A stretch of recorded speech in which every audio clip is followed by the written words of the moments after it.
Wondering how to fall completely in love with the people and things that surround you at home? I've spent the last 15 years studying how and where families thrive and what relational and house characteristics ignite us with that homey feeling. On this podcast, we uncover how our brains process the people we live with and the houses we live in so we can confidently create our homes to be wonder-filled connection magnets. Ready to give up the decision fatigue, comparison hives, overwhelm ulcers, and confusion chaos? You are in the right place. I'm your host, Carly Thornock. Welcome to Becoming Home.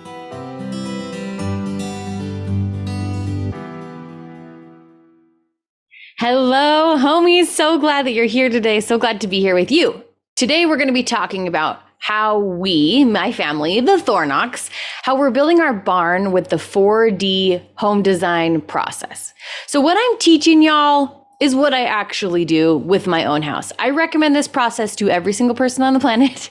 And in fact, I think that this is the way to design houses so that we don't experience so much emotional shutdown about our homes. I really want us all to feel so deeply confident about ourselves, first of all, our relationships, second of all, and our environment, third of all, that we can actually live interconnected, truly meaningful lives with one another. And this starts now. This starts with you. This starts with this home build, this home move, this home change that you're looking to make right now, and doing it in a way that supports you and isn't just surface level frosting of aesthetic. So I want to take you through how we're doing this in real time with our barn build. It's happening right now as we speak. And it's always helpful for me to see how a principle is applied. So if this is you too, or if you just like a good story, let's go. So last weekend, it is right now when I'm recording this, it is October, mid-month October. And last week we had been planning to build our barn. Now our barn is rad, first of all. Second of all, it doesn't quite exist yet. So, the plans are rad, the vision is there. What we're doing is we have a concrete slab, and then we have 2 shipping containers on either side of the slab. And between the 2 shipping containers, from the inside edges of the shipping containers, we are building a Quonset arch. So this is a metal agricultural looking arch, and it comes in lots of pieces. So ours is 36 feet long. So there's 36 feet of panels of arches, and then there's a 40-foot span in between the arches. So it's like roughly 40 by 40 roughly. And the past month, we've been working on getting this foundation poured. So we trenched out the footings. We put foam down to help with insulation. We ran rebar all along the top and in the footings. We put mesh on top. Mesh and then rebar, if we're going to be specific. Okay, so then the concrete came, we poured the concrete, and the blessed concrete men smoothed it out. But we did put our handprints in. Okay, so just last week, we moved the shipping containers onto the concrete pad, and we bolted all of the receiving mechanisms onto the top of the shipping containers. So they're called base plates, and they look like an L shape, and we put them up on the top of our shipping container.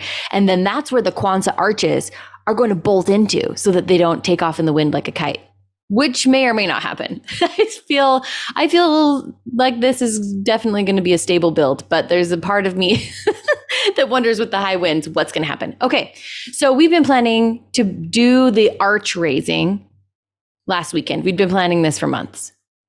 And a couple of days before, after I had gone to the Costco's, bought a bunch of food for everybody who was planning to come and help us. Our community is incredible.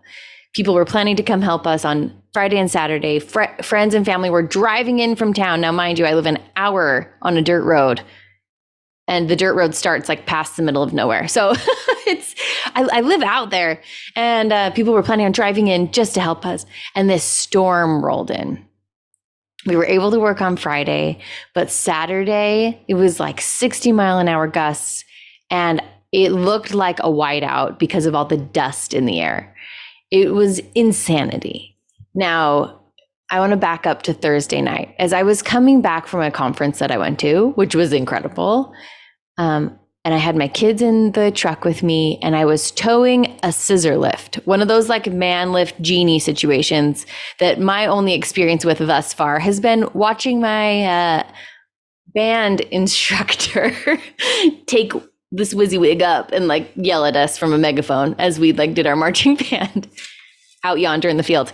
But apparently these are used a lot in construction, which is great. And we are installing a 16-foot arch on top of a 10-foot shipping container, 9.5.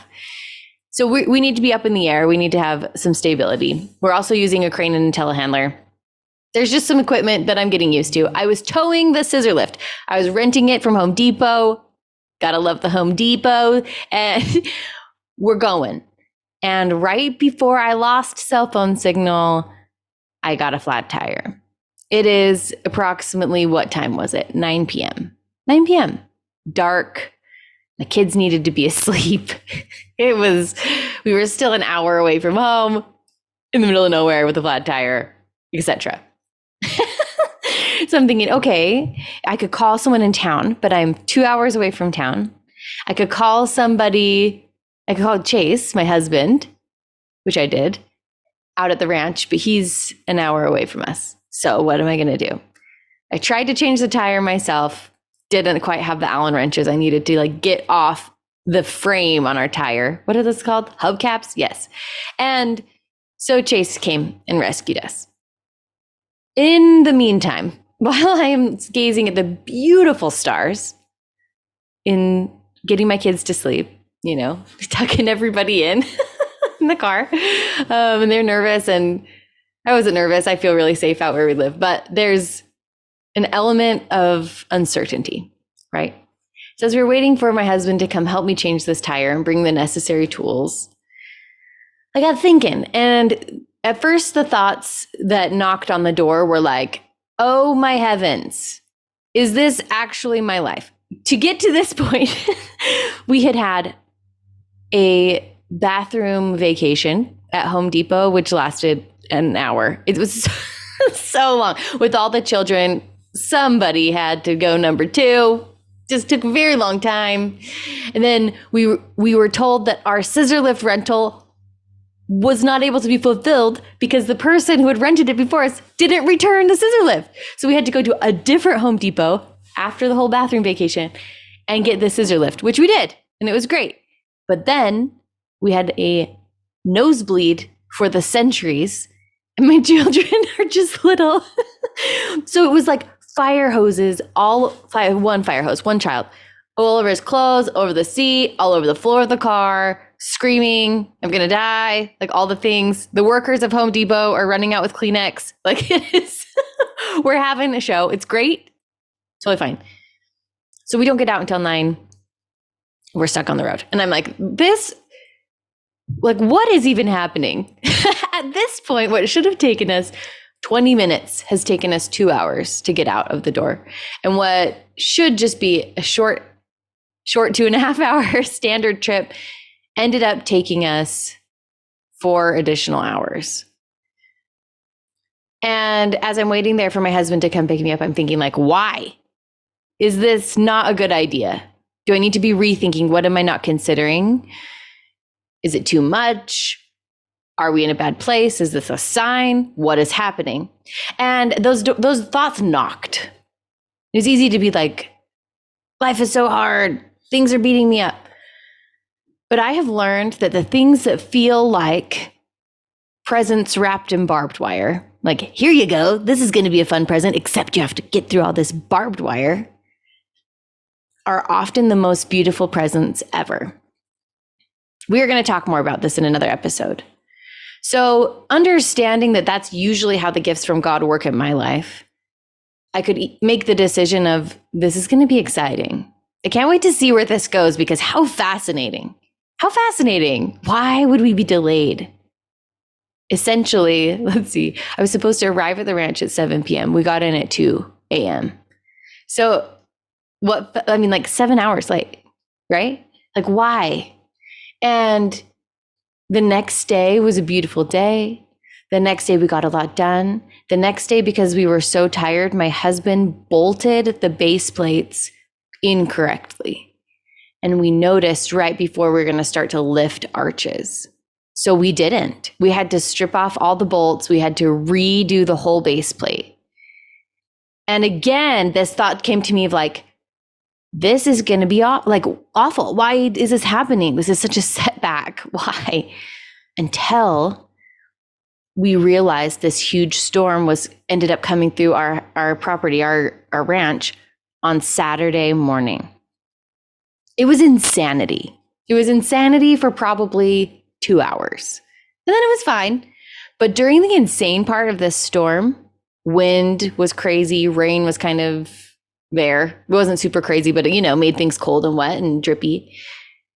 We realized that if we had put up 2 or 3 arches on our Quonset hut, if everything had gone according to plan and we hadn't been tired from staying up the whole night changing tires, if we hadn't have had to strip off and redo the base plates, if we had raised the 3 arches that we were planning on doing on Friday, they would have been shredded.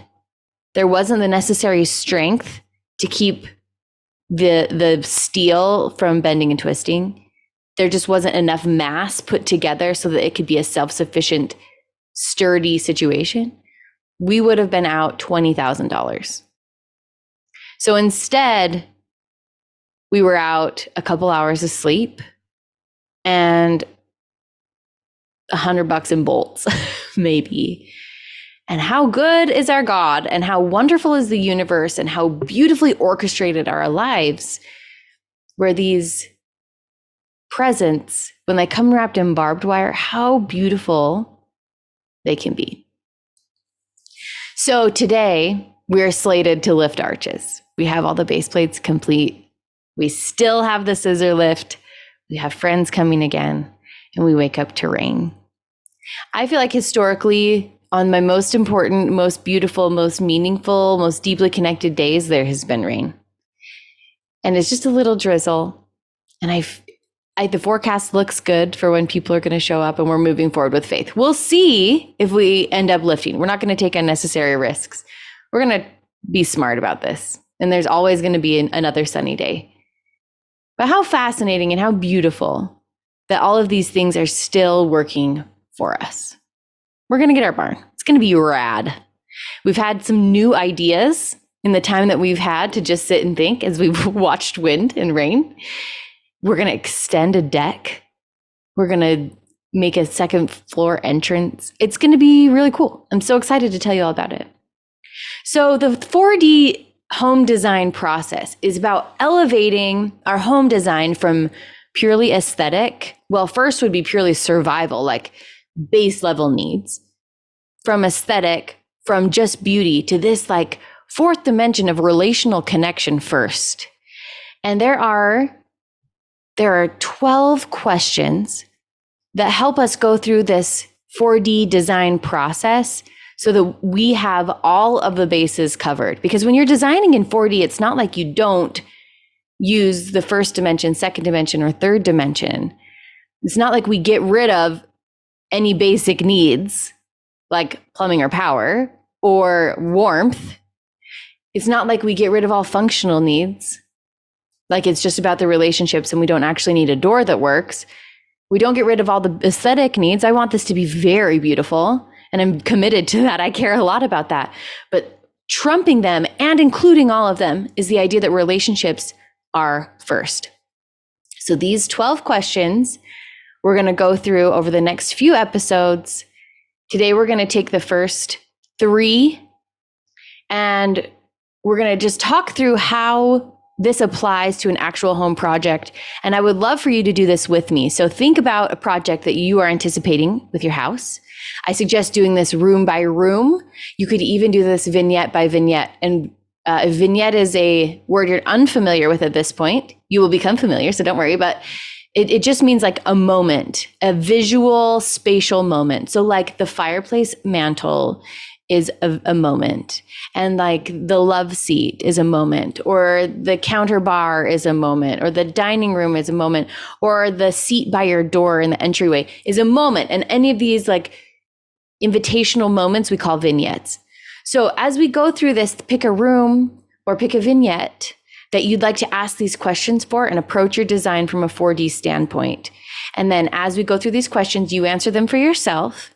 And by the end, you will be clear, you will know exactly what to do, and you will be full of inspiration. So let's hit these first 3 questions. These first 3 questions pertain to the element of clarity. Now, clarity can be reached with a lot of different categories in a lot of different ways. But what I mean here is relationship first clarity, this 4D clarity. Clarity comes from emotional self-sufficiency and relational priority. Those are the 2 elements that make up clarity with home design, okay? So there are 3 questions that help us get clear so that we can have a sure footing and a firm foundation. Now, these questions are going to take you a minute. This is not going to be really quick, but I bet you can do all of these questions in an hour, all 12. So it's not like they're going to take forever, but they're going to take a second, 5 minutes, okay? So the number one question is, am I expecting this space to make me happy? This is a trick question because the answer is no. Always the answer is no. This space will never make you happy. This space does not have the capacity to inject feelings of happiness into your heart and soul. So this is a gut check, really. More than a trick question, it's a gut check because we go into our new projects so hyped up and excited sometimes that we're like, this space is going to make me so happy. I'm so happy about this. And we don't realize that by prioritizing happiness, we're not prioritizing relationships. And we can choose happiness and relationships. But when we're looking at a space, expecting it to make us happy, we are doomed to be disappointed. And for many of my students, many of my clients, being disappointed is the ultimate fear. What if I get it done and I don't like it? What if I'm disappointed with the results? But when we realize that we're in control of our emotions and that places don't make us happy, we make us happy, we reground. So do I expect this space to make me happy? Really ask yourself and get to the place before you move on where you can confidently and truthfully say, no, I am happy and I am separate from this space. Now it gets fun. Question number 2, how can I love my 6-fold connections and honor the success that I truly seek? 6-fold connections is what I teach in the Knowing, in our membership program, where I take you through a whole year of designing your house. We do a space each month, a room a month, and a relationship each month.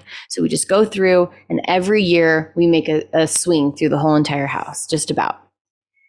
The 6-fold connections are self, God, spouse, kids, guests, and the earth. We want to intentionally look at each of these connections for each space, and every space will not include all 6, will not include a direct invitation to all 6 of these connections. But if you're like me, and if relationships are the first thing that you care about, we want to start with, how can I love? How do I want to show up for? How can I be truly integrated with these 6-fold connections in my heart? And then how do I want this to play out in my space? So for instance, how can I love my 6-fold connections and honor the success I seek, which is relationship priority and peace, in my 6-fold connections with my barn? You do this for your space. With myself, I want this to be, for myself, beautiful. And as I'm building this barn, it's important to me that I show up how I want to show up throughout the whole process. So that doesn't mean this is going to be great. Everybody buckle in, and who cares? Yell at the kids, eat junk, don't sleep because I'm pushing through. I'm not going to do a push through. For myself, I want to honor myself by taking care of my body and my heart and showing up in my relationships in the ways that I feel good about. I want my barn in the long term to be a sanctuary for me. And so I'm making more expensive decisions, like to lay a cement pad instead of just doing gravel, because I have desires for how this space will be used, not the least of which is keeping dirt out. So I want to be able to sweep it. And that's how I want to honor myself in this space. For these questions, just answer them how comes naturally. And if you gain insight along the way, just add it. But don't worry about this being like a thorough answer or the right answer. This is just what comes from your soul naturally. How do I want to honor God with this space? I want this question is what helped me understand the flat tires. Oh, you guys, I forgot a huge part of this story. Once we got to the ranch, another tire went flat on my truck. So we had our spare tire on the one that went flat on the road, and we got to the ranch and my other tire went flat. So we had 2 flat tires, and a dear friend took them to town yesterday and fixed them both for us. And I can't tell you, it was a miracle and hilarious and all the things. Okay. So this is this question of how do I want to honor God and myself throughout this process led me to be able to handle 2 flat tires and all the weather, because I decided that my relationship with God was a super priority for me in this barn building process. Getting the barn done is the last priority. I am using this barn experience to grow in relational connection to the 6 categories of connection that I care about. So I feel closer to God. I feel like he's parting the curtain and letting me see into his world as I don't freak out. As I don't freak out, the wonder is being unfolded to me. How beautiful. I can't even ask for a deeper experience. And since I've gotten home and since I've been truly like gifted this perspective of seeing things through God's eyes, sometimes that doesn't always happen, right? But this time it did. And I'm so grateful. And I've had wonderful ideas for my family, wonderful ideas for my business, and wonderful ideas about the barn. Like things have changed in the barn since I've gotten to know God better throughout this process. Isn't that great? Like that is the goal. Okay. Next, spouse. How do I want to show up for my spouse? How do I want to love my spouse, both with the barn as a finished product and in the process of building the barn? First of all, I want to honor that my husband is the brilliance behind this barn. And it's taking him time to do the things that he can do, which is welding all the base plates. He has to learn how to weld so he can weld the base plates, which took a lot of time. And how I can love him by being verbally, emotionally, and physically supportive. I can help the children and make food and cheer him on and make sure he has the equipment that he needs with a positive attitude. I value that in my spouse. There are some times when I don't feel like it's a want match, but I can still love my spouse with my affect, with the way that I'm showing up, with the feelings that I'm feeling, and the approach to my disagreeing. That is still an option.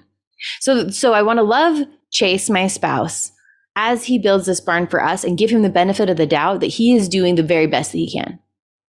I also, in the barn, in its finished capacity, I want him to have a gorgeous woodworking studio and welding and all the things. Whether or not he thinks or refers to the workshop as gorgeous in the end, that's up for deliberation. We'll see. But I want him to have a space where he can create in perpetuity, and that really matters to me. I want to be able to dance with my spouse, with Chase, in this barn, and we connect by dancing. And that's a big thing for me. I want to love him by having fun date nights in a place that supports what we love to do. I also want to build a climbing wall on the inside of our Quonset, and that also is a way that Chase and I connect. And so to incorporate these physical attributes helps me connect with Chase. That's how I want to love him. That's how I want my love to be physically displayed. Next is my kids. How do I want to love my kids? Well, it's getting cold out here, and I want to have my kids have a warm place to play and to be during the cold months. It's important to me that they have that, and I want to love them in that way. Could I still love them without that? Of course, but the love that I feel can be directed toward this, and that's a fun channel for me of a way to love them. That feels like success to me in a way that feels good to my heart and to my values. How do I want to love my guests? Well, there's going to be a few kind of guests. And by a few, I mean very sparse guests outside of the ranch. Come on over. Everyone's always invited. Come on over to my barn. I would love to host retreats here. I would love to have this be a place where people can gather and learn and grow and ground. I would love for my in-laws and my parents to be able to have a place to comfortably stay, sleep, gather if they come here. For my community at large, again, I want to hold dances. I want to have classes here. I want to have some school here. I want to do whatever we need to do, whatever we want to do. I just want to have a place for it, which right now there are few large buildings. And I think it would be a fun gift to the people that I love, an invitation to the guests that I hope to host in my home, to have a warm, pretty, comfortable, sheltered space to do all the fun things. I've been colloquially referring to this as the party barn, and I'm trying to be careful. Of course, now I'm broadcasting it to the world. I'm trying to be careful about setting expectations. Like, I don't want parties all the time in my barn, but I do want that feeling of fun and laughter and of social and people to be included in our barn. Also, part of loving my husband is recognizing he doesn't love people around all the time. So there's going to be a really fun balance. This is why we ask these questions, because we can see how they all play together, all of these connections, how that's going to look. How can I love the earth? This one is fun to me and important to me. Of course, there's like typical answers of like, well, we're using recycled shipping containers to make the world a better place. Like, sure. But more than that, I want to feel connected to the earth. I want to feel like I know where things came from. I want to know how my foundation was poured and who poured it and the energy that was put into it. I want to be able to see beautiful views, and I want to be able to have angles that correspond to the sunlight I'm hoping to use to generate the electricity in the building. So one of the big changes we have just recently made to the barn is we're going to create a back deck facing west. And before, this is going to be a little catwalk, like a 4-foot catwalk, but we're considering making it like a 12-foot catwalk. And if we do that, then that's enough room for some chairs, maybe a swing, maybe a slide, something fun where we can watch the sunset, which I am telling you, I've never seen better sunsets in my life than out here at the barn. At the barn. See, look, it's forecasting at the ranch. I want to be able to behold the sunsets. And this is going to be a beholding deck. That's important to me. So that was question number 2, 6-fold connections. Go through with your own project, with your own vignette, and go through each of them and think about how you can approach it with an eye toward connection, each of these 6 connections, okay? Third and final question of the day. How can I highlight humanity and encourage failure and exploration here? This question makes me want to cry. I feel so deeply connected to this, because if we are not honoring failure and growth and exploration, and I would include adventure, and I know that that's not everybody's cup of tea. But failure and exploration are so important, because you have never done you today with these kids this age, with this project in this year, ever before. You are never going to be the same person again, making these same choices with the same creative constraints. This is all new. And to me, that makes it all fun. It's so fun, like a new project. And maybe I've done the project before, but I've never been the same. Like, I've never been this person doing it before. And if I do it again in the future, I'll be a different self. So how can we highlight humanity? And what I mean by humanity is like the realness, the rawness, the imperfection, the learning. And how can I encourage the learning and the imperfection and the failure? Because failure are the stepping stones to our goals. We are not taught this in the culture at large, where the way to our goals is not A's and prestigious colleges and doing it right and exactly conforming. The way to getting to the goals that we want are deep, true and lasting successes, which are relationally based. The way that we do that is by failing over and over and over and over and over. And that's how we become, that's how we connect, that's how we create, that's how we build. All the things, they are built upon failure.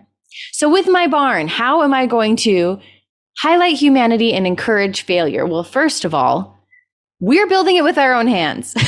And we don't have any experience in this. We're ballroom dancers, remember? Like we love to be here. And Chase is an amazing learner And I have a really good attitude. But other than that, the skills are lacking. So we are learning every step right before we do it. So the foundation, we did our best and we've learned some things. And before the cement was even dry, the humans who were leveling my cement, which they did a very good job, I would highly recommend them. If you need cement, let me know. And if you're in the greater Deep Delta area, I'll send them your way. The cement was already cracking by the time it was drying. And those things, when I have an eye for humanity and a embracing of failure, they don't make me upset. I am not upset about the cracks in my foundation. I'm not upset about lines not being cut into the cement, the expansion lines being a little wobbly, because guess who did it? Me and Chase. And it was nighttime and we did our best and we decided, like, this is a place where humanity reigns. This is a place where we see our fingerprints on the walls. This is a place where we know how to fix every square inch of this should anything happen. This is a place where there's a story on every corner. This is a place where we can point and we can teach our children.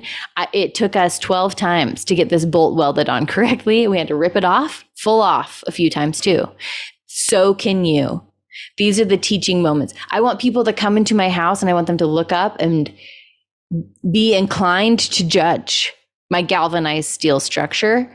And then I want to tell them the stories of how we got here and how it took 2 flat tires and a windstorm and a rainstorm, and how in the middle of all this, the people who made our cement did such a beautiful job, and we even had extra to pour for our propane tank foundation, and things just worked out so perfectly. And isn't it beautiful? And you can see how I did this here. And it's a testament to my womanhood and to my humanhood and to my children and all the things. Like, this is us. We put our fingerprints, our handprints in the cement for that very reason, to just show that there are humans behind this. And I love that. Now this space is feeling sacred. All right, next time we're going to be talking about how we can make functional decisions and how we can make this so simple. Let's build our houses upon these questions so that we can love our people better. Go make a mess, my friends. We'll talk to you next week.